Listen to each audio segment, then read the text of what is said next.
Let's welcome back to the show Dr. David Klein of the Stages of Life Institute.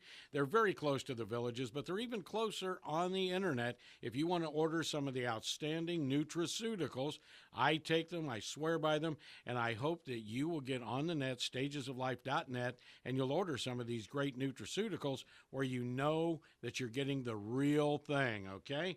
Now, today, the doctor wants to talk about post-surgical nutritious needs and nutrition needs. So, doctor, what are we talking about there? Okay, here's the interesting phenomenon that most doctors, most surgeons really don't pay a lot of attention to. And I started off in general surgery and kind of had an interest in what happens when you take a sharp knife and start cutting it through living tissue. Ooh. Well, it works something like this. Robin? Yes, it does hurt. It does hurt. It does hurt, okay? And when I was an anesthesiologist, my job was to keep it from hurting. But more so now, it's more interesting. In that if you have a particular caloric need, let's call it 1,500 to 1,800 calories a day, which most people recognize as being their basal metabolic needs. That's what it takes in order for you not to lose weight and not to gain weight. There's your target. But when you have surgery, even minor surgery, okay, your caloric needs may double. So somebody goes in for a hernia. So they'll have the surgery done. The doctor pets them on the head, makes sure the bill is paid, and kicks them out. But your needs for certain minerals, for certain dietary substances may double or triple. Your body actually goes into triple drive, okay, post-surgery. So what happens is your needs for amino acids, your needs for vitamins and minerals goes up very, very substantially. If you had this thing done under anything but a general anesthetic, your gastrointestinal tract will take a lick very, very temporarily. If you had a general anesthetic or if you were knocked out for any period of time, okay, the GI tract takes weeks to rebound. So what we typically told people to do was to eat a lot of protein, lots and lots of protein. It'll help your muscle mend. It'll help your skin mend. But that's not all there was to it. That was what I was taught, but it may not have been entirely accurate. Yes, it is very, very important for you to be getting the amino acids. But what does it take? What does it take for the body to mend? Well, when you cut through the skin, you're going to be cutting through nerves. Okay, you can't help it. These little nerve endings regrow. How long does it take for them to regrow? 1 millimeter a day. Do the arithmetic. If you're sitting there working at the knee and you're going to be cutting through nerves that go all the way to the toes, it may take a year or more for them to heal. Your body needs the additional minerals. It takes the additional vitamins for as long as a year for these things to remedy themselves. But what else do you need? If you have nerve injury as a result of the surgery, let's say you're going to have a gallbladder taken out. You're going to think, well, gee, I don't really need that gallbladder anyway. In the process of removing a gallbladder, believe me when I tell you that you've got your hands in somebody's guts or you've got a silver instrument down there and you're cutting through autonomic nerves. You're cutting through the involuntary nervous system, and the body doesn't recover particularly fast from this. But there are things that you can do to facilitate the healing process under these circumstances, and it's an omega-3 fatty acid called DHA. What else do you need? You need progesterone, for crying out loud. But, okay, you just don't go taking these things willy-nilly. Let's say, for instance, you might be one person in 3 that suffers from thyroid disease. What happens when you have a surgical insult? Your need for thyroid medication goes up. Why? Because your body goes into the production of something called reverse T3. It's a physiological event that has to occur. Your body sees starvation. It sees caloric restriction because you're not taking enough calories to satisfy the body's metabolic needs, and it starts producing something called reverse T3. And this will manifest by a decrease in temperature. Things are slow to heal. Individuals that are hypothyroid that don't control their thyroid medication intake around the time of surgery can often see additional neurological damage following the surgery.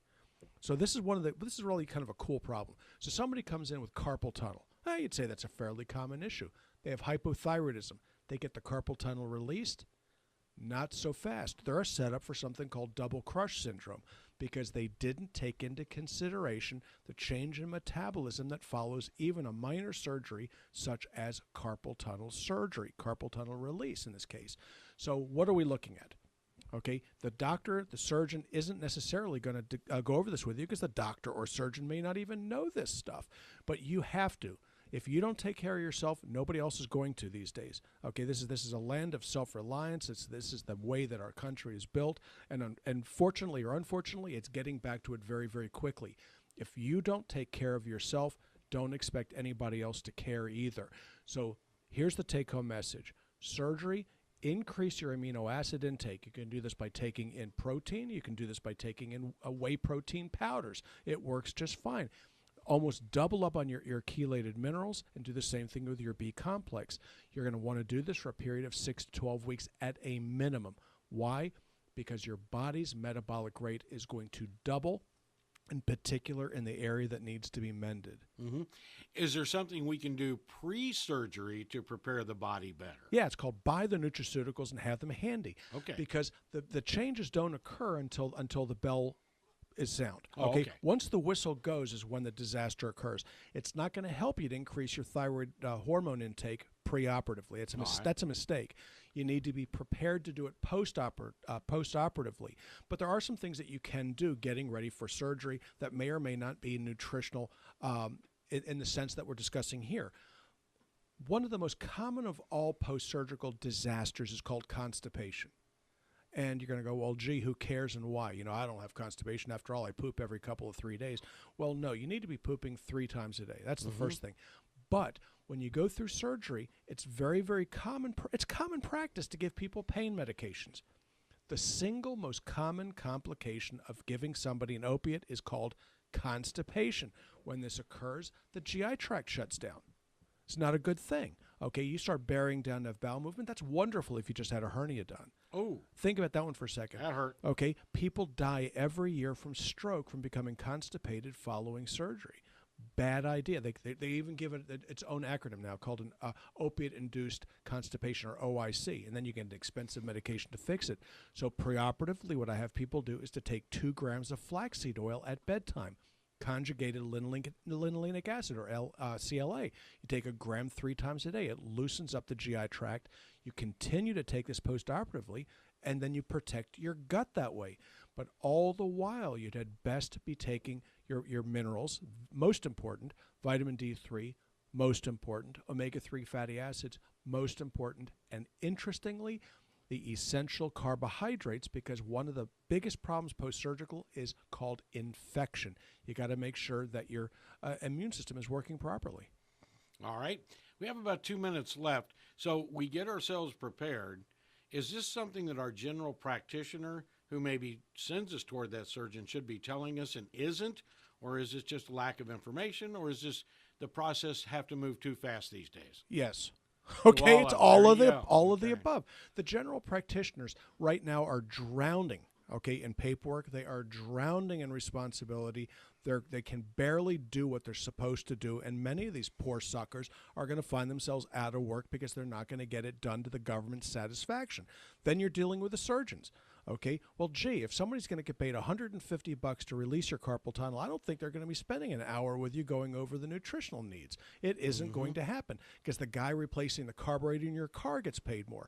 So it's entirely up to you to do this, and don't expect it to change anytime soon, because if it's going to change, it's going to change for the worse. So you need to do your own studying in this regard.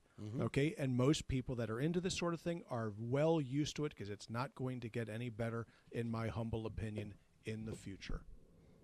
All right, Robin, can you bring us up to date on the stages of life? Sure. Our phone number is 407-679-3337. Our website is stagesoflife.net. You can click on the vitamins tab, and that will direct you to our online nutraceutical store, or you can come into the office and wander about the nutraceutical store and purchase what you'd like during our office hours Monday through Thursday from 8 to 5, and we're located in Longwood at 1917 Booth Circle. That's right off of I-4 and 434. And don't forget to check us out on Facebook at Stages of Life Medical Institute. And the doctor is now with us 5 days a week, Monday through Friday. And what we're doing on Monday and Tuesday is doing best of. So if there's one you'd like to hear again, if there's a show you haven't heard for a while, just go ahead and let us know at ozark53@gmail.com. Ozark, that's Ozark, 53 gmail.com, and we'll play that again for you. And if there's topics that you want the doctor to address, well, we're more than happy to record those for your listening pleasure as well.